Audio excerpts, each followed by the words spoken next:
Hello students, आज का ये वीडियो आप सबके लिए बहुत इंपॉर्टेंट होने वाला है। इंपॉर्टेंट क्यों होने वाला है मैं आपको बता देती हूँ। देखिए, बहुत सारी ऐसी मेडिसिन्स होती हैं जो कि विदाउट प्रिस्क्रिप्शन आप अगर किसी भी ड्रग स्टोर पे या फिर किसी भी फार्मेसी पे आप लेने के लिए जाते हैं तो वहाँ पे आपको मिल जाती है। जैसे कि एग्जांपल ले लेते हैं, सर में दर्द है, किसी के पैर में दर्द है, कोई पेन रिलीफर लेने जा रहा है, कोई एंटीबायोटिक लेने जा रहा है, या फिर कोई एनसेड्स लेने जा रहा है, या फिर कोई कब्ज की दवाई लैक्सेटिव लेने जा रहा है, परगेटिव लेने जा रहा है, गैस रिमूवल्स लेने जा रहा है। तो इस तरीके की जो दवाइयाँ होती हैं वो जनरली आपको पता है आपके पेट में गैस हो रही है, ठीक है, ऐसा लग रहा है कि आपको प्रॉब्लम हो रही है, गैस बन रही है आपके पेट में, तो आप इसके लिए डॉक्टर के पास तो नहीं जाएंगे। आपको पता है कि भाई गैस बन रही है, इसका मतलब है आप कहीं भी मेडिकल स्टोर पे जाके वहाँ पे बोल देंगे कि भाई मुझे ओमिप्राजोल दे दीजिए, लेंसोप्राजोल दे दीजिए, डीएसआर दे दीजिए, या फिर कुछ भी आप जाके जनरली वहाँ से लेके आ सकते हैं इफ अगर आपको नॉलेज है, ठीक है। तो ये जो नॉर्मल जो बीमारियाँ होती हैं इनके लिए जो ड्रग्स होती हैं वो किस कैटेगरी में रखी गई है, उसके लिए कोई पर्टिकुलर कैटेगरी इंडिया में है या फिर नहीं है, विदाउट प्रिस्क्रिप्शन दवाइयाँ लेना लीगल है नहीं है, बुक्स में मेंशन है नहीं है, सारी चीज़ें आज के इस वीडियो में मैं आपको बताऊंगी अवनीश राजपूत सर के साथ डिस्कस करके कि ये चीज़ें जो हैं वो सही है नहीं है, और कैसे हो सकता है, और कौन कौन सी कैटेगरी की ड्रग्स हैं जो कि एज अ ओटीसी ड्रग, और ओटीसी होता क्या है, ओटीसी ड्रग यूज होती हैं, ठीक है। तो सारी चीज़ें डिस्कस करेंगे, तो सीधा मिल लेते हैं अवनीश राजपूत सर से। Hello sir. हेलो साक्षी मैम। कैसे हो? ऑलवेज गुड, आप बताओ। बस सर हम भी बढ़िया। आज जैसे कि हमने लास्ट वीडियो में डिस्कस किया था प्रिस्क्रिप्शन के बारे में, तो आज उसी के आगे का टॉपिक होगा कि अगर हम प्रिस्क्रिप्शन ना लें, डॉक्टर से प्रिस्क्रिप्शन ना लेके कौन सी ऐसी मेडिसिन्स होती है जो हमें डायरेक्टली मेडिकल स्टोर से मिल सकती है। तो इसी के बारे में आज हम डिस्कस करेंगे। स्टूडेंट्स को मैं ऑलरेडी बता ही चुकी हूँ, तो इसके बारे में कहाँ से शुरुआत करें सर, कैसे आप शुरू करना चाहेंगे इसके बारे में? देखो, लास्ट टॉपिक से ही स्टार्ट कर लेते हैं भाई। लास्ट टॉपिक क्या था हमारा? प्रेस्क्रिप्शन था। तो हाँ प्रेस्क्रिप्शन के जी। अंदर एक मेडिकेशन दिया जाता है। तो बेसिकली अगर एलोपैथी की बात करें, हम यहाँ एलोपैथी को ही ध्यान में रखते हुए ओटीसी ड्रग की बात करेंगे, ठीक है। हाँ जी। ओटीसी ड्रग और एलोपैथी का संबंध क्या है? देखो, कुछ ड्रग ऐसी होती हैं जिनको डॉक्टर प्रिस्क्राइब कर रहा है, वो आती है प्रिस्क्रिप्शन ड्रग के अंदर कि भाई ये हाँ प्रिस्क्राइब्ड जी। मेडिकेशन है। तो उस प्रिस्क्राइब्ड मेडिकेशन की भी कुछ मेडिसिन होती हैं जिन्हें केवल डॉक्टर ही लिख सकता है। अब यहाँ से एक जी। बात जरूरी हो जाती है समझने की, अगर डॉक्टर जिन दवाइयों को डॉक्टर लिख रहा है तो वो कानूनी रूप से तभी खरीदी जा सकती हैं और तभी वो बेची जा सकती हैं, ठीक है। डॉक्टर के लिखने के जी। बाद ही आप उनको खरीद सकते हो, और आप उनको, अगर कोई बेच रहा है तो वो उनको बेच सकता है। अब दूसरी बात कर लेते हैं नॉन प्रेस्क्रिप्शन ड्रग। मतलब कि ये वे ड्रग होती हैं जिनके लिए बेसिकली आपको कहीं भी डॉक्टर के पास जाने की जरूरत नहीं है। अगर आपके नाम याद है या अगर आपको कोई दवाई पता है तो आप सीधे फार्मेसी पे जाके, जिसको आप मेडिकल स्टोर बोल देते हो, स्टैंडर्ड टर्म होती है फार्मेसी, कहीं भी फार्मेसी पे जाके आप ये चीज़ें खरीद सकते हो, आप ये मेडिसिन ना खरीद सकते हो। ओटीसी ड्रग का मतलब होता है ओवर द काउंटर, मीन्स आपको कोई भी प्रेस्क्रिप्शन काउंटर पे पेश करने की या काउंटर पे रखने की जरूरत नहीं है।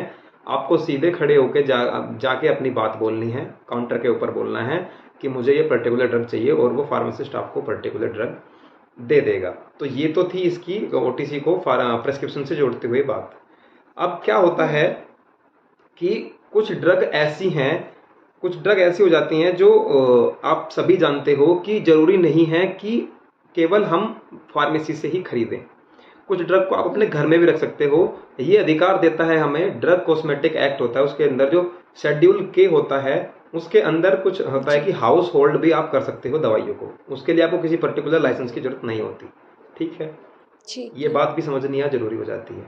और सबसे बड़ी बात ये है कि जो इंडिया है, इंडिया के अंदर ओटीसी ड्रग पर अभी तक कोई पर्टिकुलर कानून नहीं बना है। इनकी कोई पर्टिकुलर कैटेगरी कानूनी रूप से रेडी नहीं की गई है।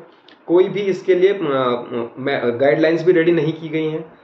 बल्कि विदेशों में अगर देखें, विदेशों से तुलना करें तो विदेशों में ओटीसी ड्रग की कैटेगरी भी है, इसको कानूनी रूप से डिस्क्राइब भी किया गया है, और इसकी गाइडलाइंस भी क्या है। अगर आप कोई भी विदेश के अंदर ओटीसी ड्रग खरीदते हो तो आपको उसकी यूज करने की पूरी कंटिन्यू एक नीचे स्टेप बाय स्टेप गाइडलाइंस मिलेगी। उन गाइडलाइंस के अकॉर्डिंग आप उसको यूज कर सकते हो। ये बात भी यहाँ पे समझने की तो हो जाती सर। है ओटीसी ड्रग के बारे में। अगर हाँ एक जी। हाँ मिथ जी। और फैला हुआ है, एक अवधारणा लोगों के अंदर और बनी हुई है, जो थोड़ा बहुत पढ़े लिखे हैं, थोड़ा बहुत जानते हैं, बहुत से जो फार्मासिस्ट हैं और वो अपने फील्ड के टच से थोड़ा दूर हो गए, तो उनको भी ये डाउट रहता है कि क्या हुआ कि जो शेड्यूल H1 और शेड्यूल X के अंदर ड्रग कॉस्मेटिक एक्ट के अंदर जो ये ड्रग आती हैं शेड्यूल में, H में, H1 में और X में, जो इनके अंदर ड्रग आती है, अगर उन ड्रग को इग्नोर कर दिया जाए तो बची हुई सारी ड्रग OTC ड्रग कहलाती हैं। ऐसा भी बिल्कुल नहीं होता कि इन तीनों शेड्यूल से अलग जो ड्रग आती हैं वो OTC ड्रग होंगी, ऐसा कुछ नहीं है। और भी अलग अलग शेड्यूल्स हैं जिनमें ड्रग को डिफाइन किया गया है। नारकोटिक्स वगैरह भी हो जाती हैं जो OTC के अंदर आप यूज़ नहीं कर सकते। तो ये मिथ भी और ये सोचना भी बहुत गलत हो जाता है कि आप H1 और X के अंदर जो ड्रग है उनको अगर अवॉइड करें तो सारी ड्रग OTC के अंदर आएंगी। ये बिल्कुल ही गलत सोच है, ऐसा बिल्कुल नहीं है। अगर मैं बात करूं कि ऐसा क्यों है कि जो प्रिस्क्राइब्ड मेडिसिन है हम उनके अलग OTC भी एक कैटेगरी मान के चल रहे हैं, क्या OTC के अंदर जो ड्रग आ रही है उनके साइड इफ़ेक्ट्स नहीं हैं? या फिर ऐसा कुछ है कि जो डॉक्टर प्रिस्क्राइब करता है मेडिसिन उनसे कम इसके साइड इफ़ेक्ट है जो OTC के अंदर ड्रग आती है? ऐसा भी बिल्कुल नहीं है। साइड इफ़ेक्ट बराबर ज़्यादा कम हो सकता है, पर ऐसा नहीं है कि साइड इफ़ेक्ट नहीं होता है। जो OTC ड्रग्स होती हैं उनके भी साइड इफ़ेक्ट बहुत सीवियर हो सकते हैं, बहुत ही खतरनाक हो सकते हैं। सबसे ज़्यादा इम्पोर्टेंट बात हो जाती है जानने के लिए आपको कि आपको पता होना चाहिए कि आप डोज कितनी ले रहे हो। आपको ये भी समझना होगा कि फार्मेसी के लैंग्वेज में एक वर्ड होता है, every drug is a poison, dose matters. हर एक दवाई जहर है, बशर्ते क्या चीज़ डिपेंड करती है कि उसकी डोज आप कितनी कंज्यूम कर रहे हो। अगर आप किसी भी मेडिसिन की, किसी भी ड्रग की डोज ज़्यादा कंज्यूम कर रहे हो, जितनी ज़रूरत है उससे दुगने तिगने लेवल पे आप उसको यूज़ कर रहे हो, तो वहाँ एक दिक्कत आ जाती है कि उसकी टॉक्सिसिटी हो सकती है, वो आपके लिए जहर का काम कर सकती है, सीवियर साइड इफ़ेक्ट आपको शो हो सकते हैं। दूसरी बात आ जाती है कि अगर आप लोअर मेडिकेशन कर रहे हो, आप लोअर डोजेज यूज़ कर रहे हो, जितनी ज़रूरी है उससे कम ले रहे हो, तो एलोपैथी में ऐसा भी नहीं होता है। अगर आप कम डोज ले तो रिस्पॉन्स भी जो आपको जरूरी रिस्पॉन्स है वो आपको रिस्पॉन्स नहीं मिलते हैं। तो OTC ड्रग के साथ साथ अगर आप ले रहे हो तो ये जानना आपके लिए बहुत ज़रूरी हो जाता है कि आपको डोज कैसे लेनी है। अगर आपको पता है तो अच्छी बात है, अगर आपको नहीं पता है तो आपको लेबल पढ़ना पड़ेगा कि ड्रग के ऊपर लेबल क्या है।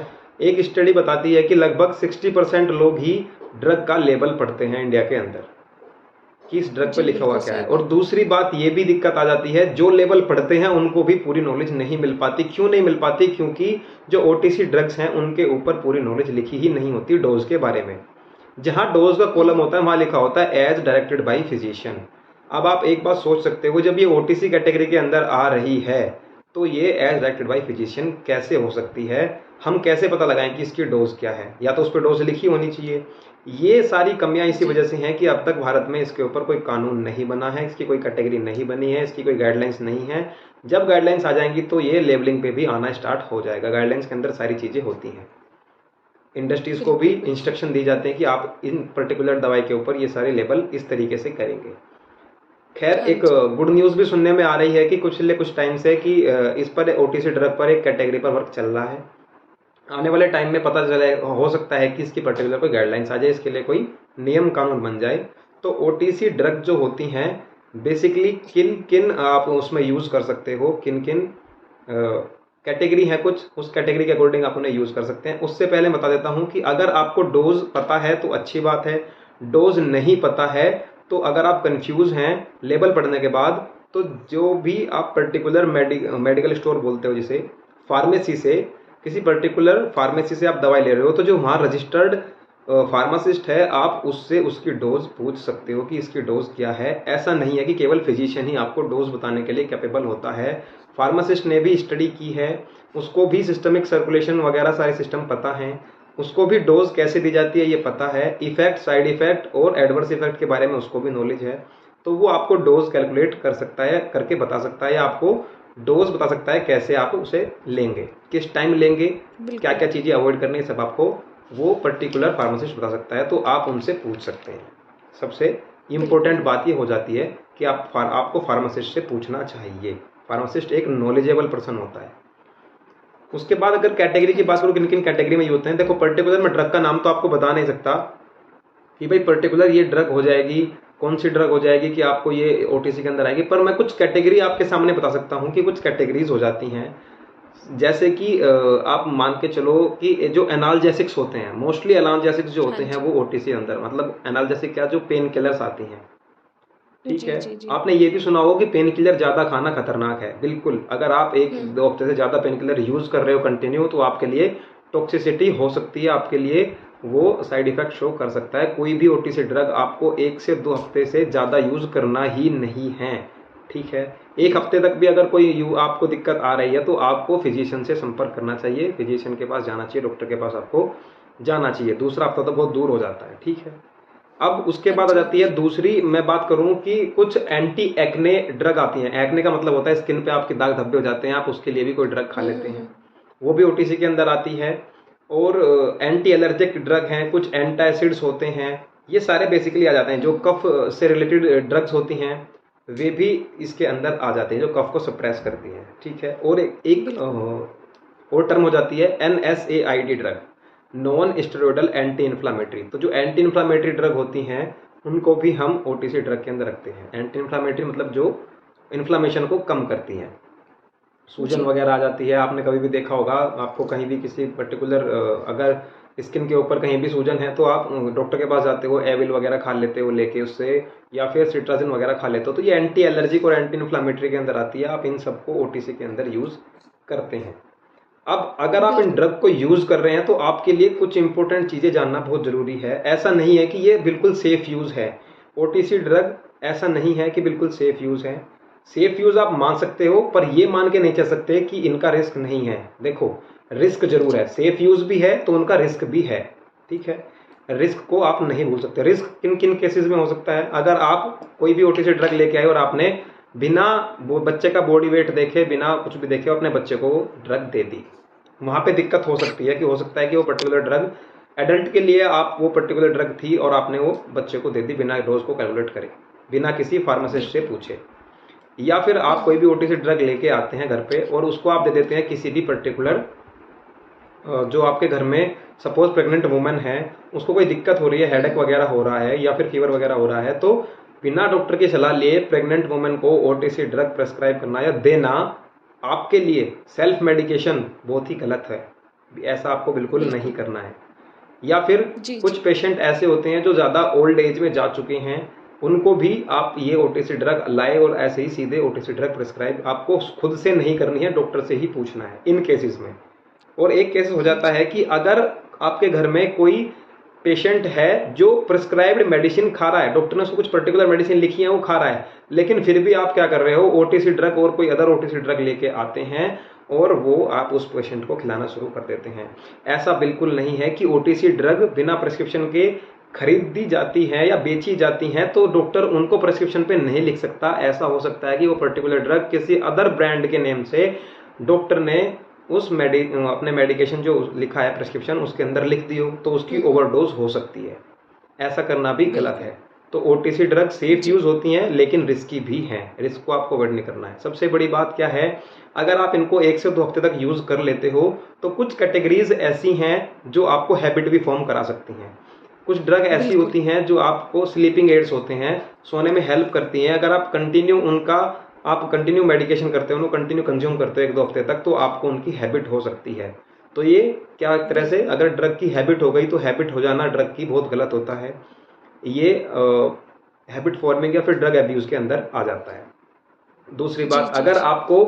आप लेग्जेटिव्स यूज करते हो, मीन्स कॉन्स्टिपेशन के लिए, कब्ज के लिए आप कोई भी पर्टिकुलर ड्रग यूज कर रहे हो, तो अगर हुँ, हुँ। आपको लगातार कॉन्स्टिपेशन की प्रॉब्लम है तो आप डॉक्टर से प्रिस्क्रिप्शन लिखवा सकते हो, उससे कंसल्ट कर सकते हो, लेकिन लेग्जेटिव्स आपको लगातार नहीं खाने हैं, क्योंकि 1 से 2 हफ्ते तक या 15 दिन तक लगातार खाने के बाद ये जो लेग्जेटिव कैटेगरी है इसकी भी पेशेंट को हैबिट हो जाती है कि लेग्जेटिव लिए बिना कॉन्स्टिपेशन उसका ठीक नहीं होता है, तो वो कंटिन्यू उन्हें लेने लगता है, जिससे बिल्कुल। उसको हैबिट हो जाती है। ये भी एक हाँ सबसे जी। बड़ी ज़्यादा समस्या ओटीसी ड्रग के साथ है, क्योंकि हमें इसके सेफ यूज़ पता ही नहीं है कैसे करने हैं। सबसे इम्पोर्टेंट बात हो जाती है कि जो एंटी एलर्जिक ड्रग्स हैं, एंटी एलर्जिक ड्रग्स क्या है, उनकी भी आपको हैबिट हो जाती है। जैसे सिट्राजिन वगैरह आ जाती हैं जो स्लीप इंड्यूस कराती हैं, स्लीपिंग एड के अंदर भी आती है। तो इन सब की आपको हैबिट हो जाती है अगर आप इनको कंटिन्यू यूज़ करते हो। तो ये सब ओटीसी ड्रग की कैटेगरी ही हैं जो आपको लगातार यूज़ नहीं करनी है। किसी पर्टिकुलर टाइम पे पर्टिकुलर डिजीज़ के लिए आप यूज़ कर रहे हो, अगर ज़्यादा लंबे टाइम तक यूज़ करनी है तो आप डॉक्टर की सलाह लें। और दूसरी बात, अगर आप काउंटर पर लेने जाते हो फार्मेसी के कोई भी ड्रग बिना प्रेस्क्रिप्शन के, तो आपको वो ड्रग लेने के बाद लेबल ज़रूर पढ़ना है। ये आपके लिए बहुत ही इंपॉर्टेंट हो जाता है। मुझे नहीं लगता कि इसके बाद ओटीसी के अंदर कोई भी आपका डाउट बचता है। मैंने ये भी बता दिया कि ओटीसी क्या होता है, प्रेस्क्रिप्शन और नॉन प्रेस्क्रिप्शन के अंदर ओटीसी को हमने कैसे डिवाइड किया। उसके बाद आपको किन किन कैटेगरीज ऐसी हो जाती हैं जहां आप इसको यूज़ कर सकते हो। सेफ यूज़ है मगर इनके रिस्क भी हैं, रिस्क कैसे हो सकते हैं आप, वो कैटेगरी भी मैंने आपको बता दी है। उसके बाद हैबिट फॉर्मिंग भी ये हो सकती है, आपको हैबिट फॉर्मिंग कंडीशन से बचने के लिए क्या करना है वो भी मैंने आपको बता दिया। दूसरी बात, आपको नहीं पता होता लेबल पढ़ने के बाद, जरूरी है कि आप लेबल पढ़ें। लेबल पढ़ने के बाद अगर आप कंफ्यूज हैं, डोज आप कैलकुलेट नहीं कर पा रहे हैं, डोज आपको नहीं पता है कैसे लेनी है, तो आपको क्या करना है, सीधे सीधे उस फार्मासिस्ट, जो पर्टिकुलर फार्मासिस्ट है, रजिस्टर्ड है, नॉलेजेबल पर्सन होता है, आपको बिना किसी हिचक के उससे उसका मेडिकेशन पूछना है कि मेडिकेशन कैसे लेना है, ओटीसी ड्रग का भी। ठीक है, ओटीसी ड्रग ये नहीं है कि डॉक्टर बताएगा तभी पर्टिकुलर हमें पता चलेगा। आप फार्मासिस्ट से पूछो, वो आपके लिए कोई भी चार्ज पे नहीं करता है, बिल्कुल निःशुल्क होता है। और वो आपको ये जो अपनी सलाह है, अपनी एडवाइस है, बिल्कुल निःशुल्क देता है मेडिसिन देने के साथ। तो आप उनसे भी ओटीसी ड्रग के बारे में इंफॉर्मेशन ले सकते हो अगर आपको नहीं पता है तो। ये सारी बातें आ जाती हैं ओटीसी ड्रग के अंदर। जी हाँ जी मैम। जी सर, मतलब जो ये ओटीसी ड्रग होती है इनमें सिर्फ एक फार्मासिस्ट का ही रोल होता है। और मेनली तो सबको हम यही बोलना चाहेंगे कि भाई अगर आप कोई भी ऐसी मेडिसिन लेने जाते हो विदाउट प्रिस्क्रिप्शन, तो आप एक बार फार्मासिस्ट से ज़रूर कंसल्ट कर लें, उससे ज़रूर पूछ लें। बिल्कुल आपको कंसल्ट करना चाहिए, क्योंकि आज के टाइम में मैंने आपको बताया जहाँ पे डोज का कॉलम है लेबल के ऊपर, पहली बात तो लेबल पढ़ नहीं रहे हो। लेबल पढ़ रहे हो तो लेबल पे अगर आप लेबल पढ़ोगे तो आपको एक्चुअली पता लगा कि मुझे डोज तो इसके बारे में पता ही नहीं है, मैं डोज कैसे लूँ। ये थोड़ी है कि घर पे गया, एक टैबलेट उठाई, ले ली, ठीक हो गया, ऐसे नहीं होता। कैसे लेनी है हर एक ड्रग का ये अपना एक रूल होता है कि वो कब सबसे ज़्यादा अच्छा एक्शन शो करेगी। तो ये बात अगर उस पर नहीं लिखी है, लेबल पे नहीं लिखी है, तो आप अगर लेबल पढ़ रहे हो तभी आपको पता चलेगा, नहीं मुझे तो पता ही नहीं है। तब आप पूछोगे फार्मासिस्ट से। फार्मासिस्ट से कंसल्ट करना आपका राइट भी है, और फार्मासिस्ट आपको सही सही बारे में उसके बारे में बताए, ये फार्मासिस्ट की ड्यूटी है। जी बिल्कुल बिल्कुल, हाँ जी। और अगर कोई ऐसा जैसे कि ओल्ड पर्सन है या कोई बच्चा है और या फिर प्रेग्नेंट लेडी है जहाँ पे सिचुएशन थोड़ी क्रिटिकल हो सकती है, वहाँ तो आप बिल्कुल भी अपने मन से किसी को बिल्कुल, भी दवाई वहाँ ना दें। उन कंडीशन में उसके सेल्फ लिए तो पहले मेडिकेशन ओटीसी ड्रग का बहुत ही हानिकारक हो सकता है आपके लिए।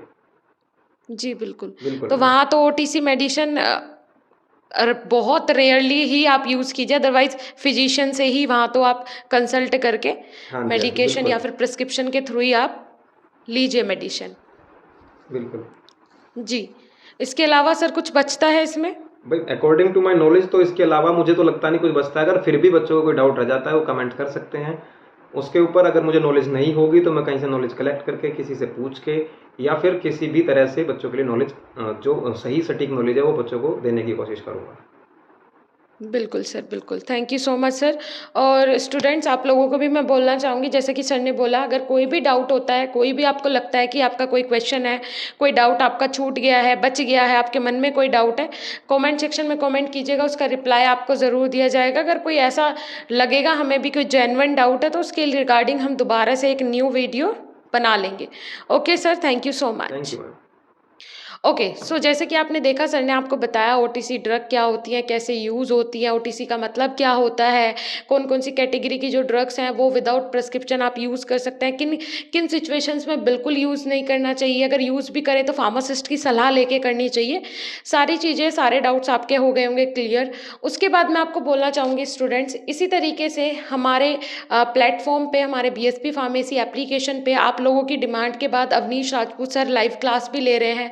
और साथ ही साथ 1 नवंबर से यूट्यूब पे भी लाइव क्लासेस आपको देखने को मिलेगी हमारे इसी चैनल पे, ऑफिशियल चैनल पे, फर्स्ट और थर्ड सेम की, जिसमें पुनीत राजपूत सर और बबीता मैम क्लास कंटिन्यू करेंगी। तो आप लोग जाके देख सकते हैं। साथ ही साथ जो क्वालिटी होगी बेहतरीन क्वालिटी के साथ, बेहतरीन कंटेंट के साथ और बेहतरीन टीचर्स आपको पढ़ाने वाले हैं, तो लाइव क्लासेस का आप लुफ्त उठा सकते हैं। साथ ही साथ मैं आपको बता दूं एग्जाम आपके बहुत ही जल्दी होने वाले हैं। यूट्यूब पे लाइव क्लासेस में हम आपका रिवीजन सिर्फ करवा सकते हैं, लेकिन कंप्लीट कोर्स करने के लिए आपको विजिट करनी पड़ेगी हमारी एप्लीकेशन। कोर्सेज पे काफ़ी अच्छा डिस्काउंट चल रहा है, तो आप जाके एक बार विजिट करें, एक बार जाके देखें, कोर्सेज में ज्वाइन करें, आप लोगों को बहुत फ़ायदा होगा। सीरियसली मैं बोल रही हूँ कि आपको बहुत फ़ायदा होगा। BSP pharmacy application play store से ऐप डाउनलोड कीजिए बीएसपी फार्मेसी। साथ ही साथ जितने भी कोर्सेज हैं, लाइव कोर्सेज हैं, उनमें ज्वाइन कीजिए, जिससे कि आपके घर पे फ्री ऑफ कॉस्ट नोट्स जो हैं वो डिलीवर हो सके। घर पे नोट्स जा रहे हैं, गिफ्ट्स जा रहे हैं बच्चों के, और रिव्यूज़ भी हैं बहुत सारे बच्चों के, वो भी आप जाके देख सकते हैं हमारी यूट्यूब चैनल पे, और शॉर्ट्स में भी काफ़ी सारे वीडियोस आपको मिल जाएंगे। सो स्टूडेंट्स एक बार देखें, रिव्यूज़ देखें, डेमोज देखें, उसके बाद ही कोर्स में ज्वाइन करें। मिलेंगे देन नेक्स्ट इंफॉर्मेटिव वीडियो के साथ, तब तक के लिए धन्यवाद, नमस्कार। कोई भी सपना साकार करने के लिए सबसे जरूरी है सही कोच का होना। चुनिए बीएसपी फार्मेसी को और करें अपने CUET B Farm का सपना साकार। Download the app.